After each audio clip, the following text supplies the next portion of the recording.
2 are dead, and now Florida's Attorney General is pointing the finger, not just at the shooter, but at ChatGPT. They want to know if an AI chatbot helped inspire a massacre, and they are exploring whether OpenAI could face criminal liability for it. Let's break it down. On April 17, 2025, a gunman opened fire near the Student Union at Florida State University in Tallahassee. The shooter was identified as Phoenix Eichner, a 20-year-old FSU student whose stepmother served as a deputy with the Leon County Sheriff's Office. That detail matters because investigators say he obtained the weapon used in the attack from her. 2 people were killed. At least 5 others were injured by gunfire. The campus was thrown into chaos and locked down for hours. Within days of the shooting, investigators began looking at something unusual. They found that the suspect had been having extensive conversations with ChatGPT in the period leading up to the attack. Court filings would later indicate more than 13,000 messages exchanged over the course of more than a year. Now, Florida's Attorney General is examining those conversations and asking a very serious question. Did the AI say something that pushed him over the edge? This is where the story gets complicated, and this is where the entire AI industry should be paying close attention. Florida Attorney General James Othmeyer is leading this effort through his Office of Statewide Prosecution. His office is investigating whether ChatGPT provided the shooter with information or assistance that could be considered facilitation of violence. Now, the word criminal probe is doing a lot of heavy lifting here. So let's be precise about what that means and what it does not mean.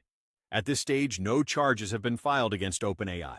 This is an investigation. Prosecutors are gathering evidence, reviewing chat logs, and issuing subpoenas to OpenAI for internal policies and training materials. Othmeyer himself acknowledged at the press conference that whether OpenAI has criminal liability remains uncertain. But here is what makes this genuinely significant. Florida prosecutors are not just looking at civil liability, where a company pays damages. They are exploring whether criminal statutes could apply. The legal theory being examined is whether OpenAI as a company could be held responsible under laws related to aiding or facilitating a violent act. That is an extraordinary legal threshold to clear. In the United States, Section 230 of the Communications Decency Act has historically shielded tech platforms from liability for user-generated content and interactions. But here is the thing. AI chatbots are not exactly a passive platform. ChatGPT generates original responses. It is not just hosting content, it is producing it. And that distinction could matter enormously in court. This investigation is forcing a conversation that the AI industry has been trying to avoid having on someone else's terms. OpenAI has safety systems in place.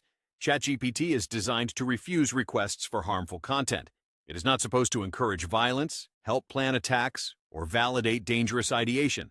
But safety systems are not perfect, and there is a growing body of documented cases where users, particularly those in vulnerable mental states, have formed deep emotional attachments to AI chatbots, or have used extended conversations to work through violent or harmful ideation without triggering a safety refusal. This is not unique to OpenAI. The Character.AI lawsuit in Florida, involving a 14-year-old boy named Sewell Setzer III, who died by suicide in February 2024 after months of interactions with a chatbot, raised deeply similar legal questions about AI company liability. What we are seeing is a pattern, and Florida prosecutors appear to be treating this pattern as a prosecutable problem rather than just a policy debate. The core design question is this: when a user is clearly escalating toward violent ideation in a conversation, what is the AI's responsibility? Should it disengage? Should it alert someone? Should it refuse to continue? Right now, the answers to those questions are decided internally by AI companies. Florida is asking whether that should be decided by a court instead. If Florida prosecutors move forward and actually pursue criminal charges against OpenAI, even if those charges ultimately fail, the consequences would be massive. First, it would set a precedent that AI companies are not untouchable. Every major AI lab would have to rethink how they document safety decisions, how they store chat logs, and how they respond to law enforcement requests. Second, it would almost certainly accelerate federal legislation around AI liability. Congress has been slow to act. A high-profile crimi